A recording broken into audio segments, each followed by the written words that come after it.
আমি আপনাদেরকে মনে করিয়ে দিই, আমি আবরার ফাহাদের হত্যার সময় কথা বলেছি, আমি বিশ্বজিতের হত্যার সময় কথা বলেছি,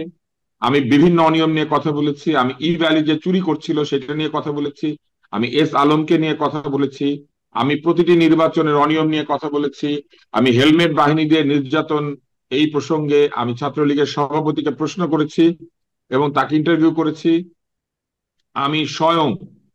কোটা আন্দোলনের সময় এবং আহ নিরাপদ সড়ক চাই আন্দোলনের সময় আমি রাস্তায় গিয়েছি। এবং এইবারও 19শে জুলাই যখন এই অধিকাংশ ছেলেপেলে এবং তাদের লোকেরা গর্তের মধ্যে ছিল, যখন আজকের এই সরকারের অধিকাংশ উপদেষ্টা গর্তের মধ্যে ছিলেন, আমি এবং আসিফ নজরুল এবং অন্যরা আমরা 19শে জুলাই দাঁড়িয়ে শাহবাগের মোড়ে বক্তৃতা দিয়েছি।